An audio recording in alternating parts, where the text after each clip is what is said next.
God, you made everything better for me. Jesus, you are Alpha Omega. You made everything better for me. Jesus, you are Alpha Omega. Hey. You made everything better for me. Jesus, you are Alpha Omega. You made everything better for me. Jésus, tu es Alpha Omega.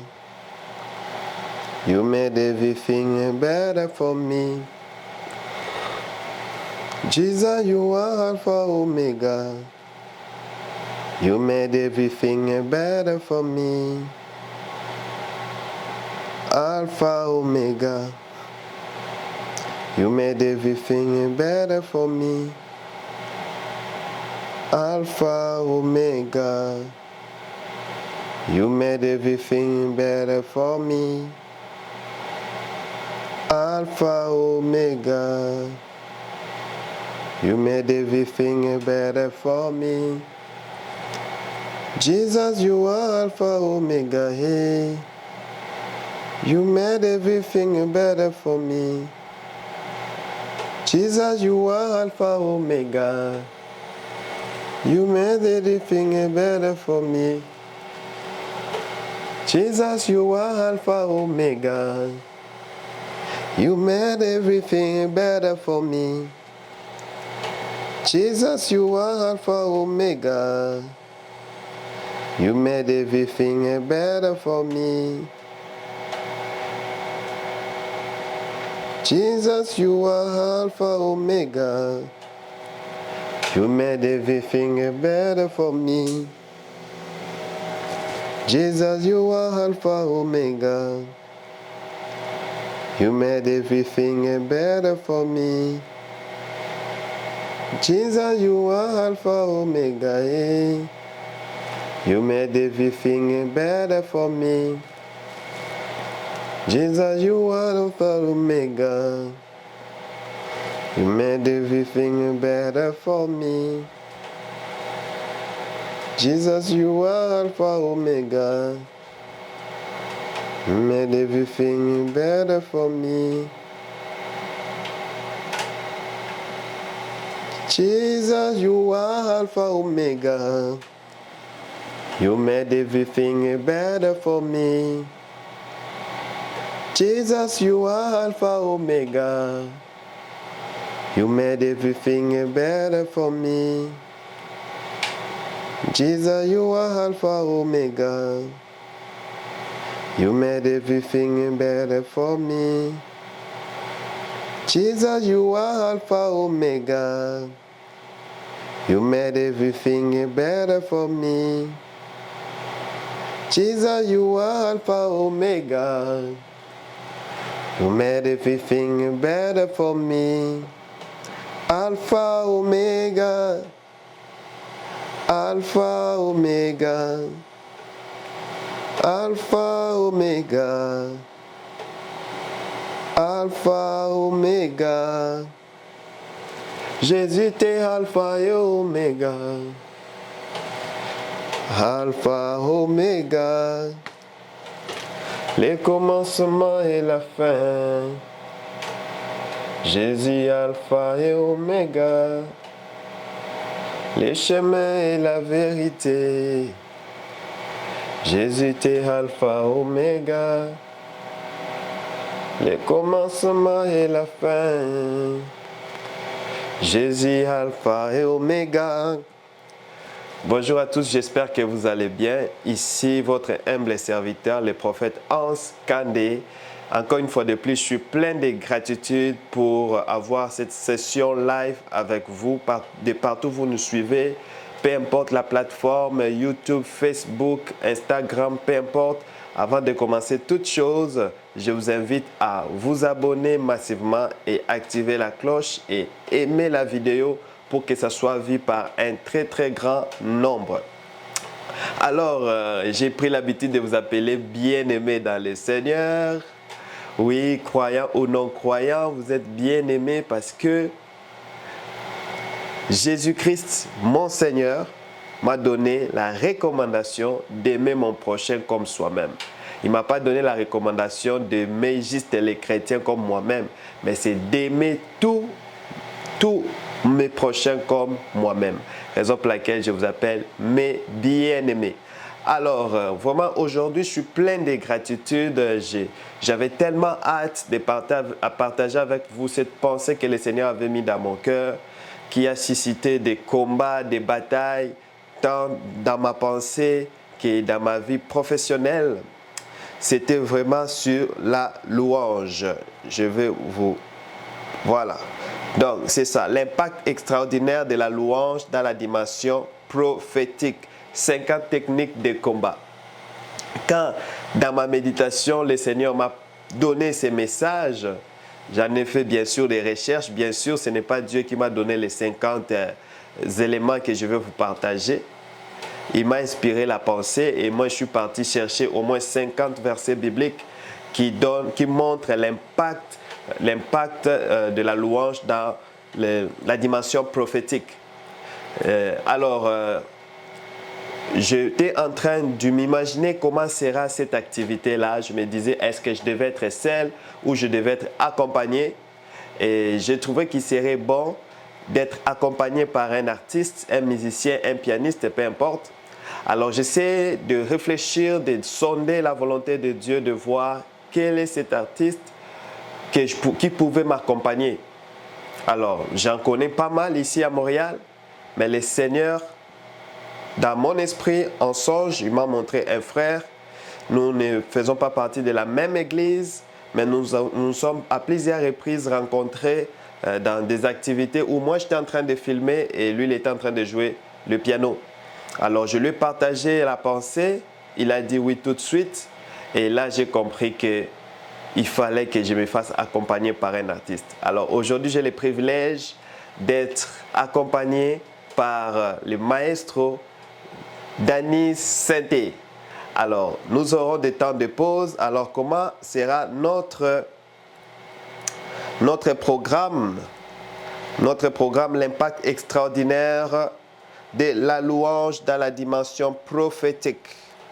Alors, comment on va répartir notre projet? Alors, yes. Notre programme sera comme suite. Nous allons partager l'introduction. D'abord, je vais introduire et en plus, on aura une pause musicale. Ensuite, on va parler de l'origine et importance de la louange. Et puis, on va avoir une pause musicale. Importance de la louange dans la dimension prophétique. 30 astuces, une grande promesse.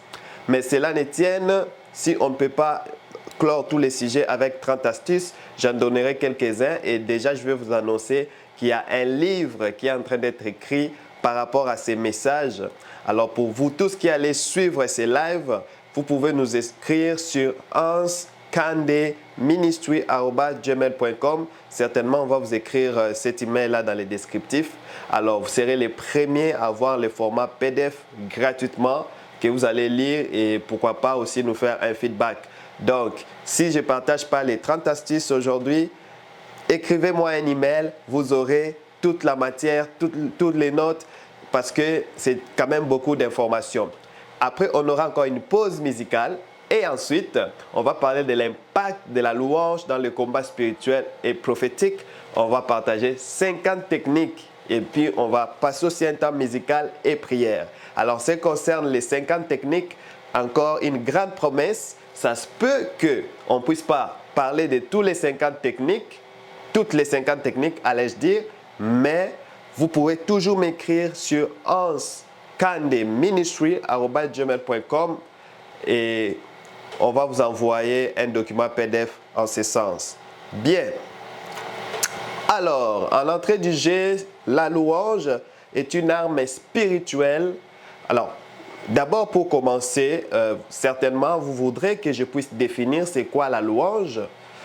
La louange, c'est le fait de vénérer Dieu par rapport à ce qu'il a fait. La louange se complète par l'adoration. Certainement, vous connaissez bien l'histoire de Jésus avec cette femme samaritaine qui Jésus avait partagé la pensée selon laquelle que l'heure vient, elle est déjà venue, où les vrais adorateurs adoreront le Père en esprit et en vérité. Alors, vous allez voir que tout au long de cette séance, je vais mélanger les mots. Je parlerai de la louange comme de l'adoration comme la louange. Et aussi, ne tenez pas rigueur à notre artiste. Certainement, certes, on parle d'un temps de louange, mais il peut aussi nous amener dans l'adoration. Donc, l'adoration, c'est dire ce que Dieu est, alors que la louange, c'est dire ce que Dieu a fait. Alors, à un certain niveau, la louange peut devenir une adoration. Alors, en entrée du jeu, la louange est une arme spirituelle qui ouvre les portes dans la dimension prophétique. La louange est une arme spirituelle puissante qui ouvre les portes dans la dimension prophétique. 1. 2. La louange est bien plus qu'un simple acte de reconnaissance. Parce que je vous ai dit, la louange, c'est dire ce que Dieu a fait.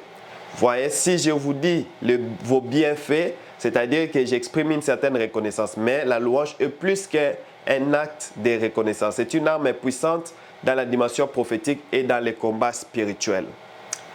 Elle n'est pas seulement un acte de reconnaissance envers Dieu, mais elle a également les pouvoirs de libérer des révélations profondes et de déclencher les miracles. Donc, la louange a la capacité de libérer des révélations profondes et de déclencher les miracles. C'est ce que nous allons expérimenter dans cette session. Alors, si vous suivez sur YouTube ou sur Facebook, dites Amen. Alléluia. Alors, elle n'est pas seulement ce que je disais, elle n'est pas seulement un acte de reconnaissance envers Dieu, mais elle a encore le pouvoir de libérer des révélations profondes et de déclencher des miracles.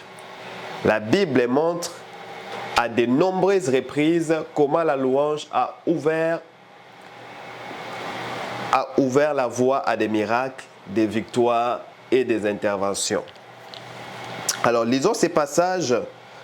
Bon, cette petite note, voilà ce que je disais.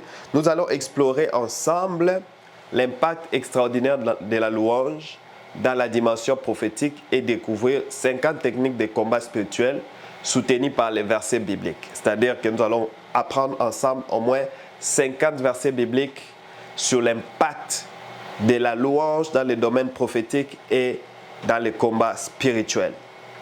Alors, certainement, vous allez poser la question, mais Hans, c'est quoi ces jargons-là prophétique? Prophétique, c'est entrer dans les mystères de Dieu. La Bible dit les Saint-Esprit de Dieu sonne les profondeurs de Dieu. Donc, les prophétiques, c'est entrer dans les profondeurs de Dieu. C'est être à mesure de sonner la volonté de Dieu. C'est être à mesure de voir dans l'invisible. Voilà.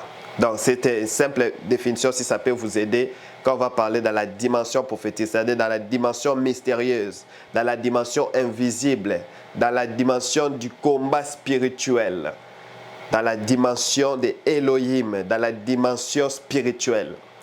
Voilà. L'origine de la louange. Nous allons parler de l'origine de la louange. La louange trouve son origine dans la nature même de Dieu et dans la réponse de l'homme à la relation de Dieu. Dès les premières pages de la Bible,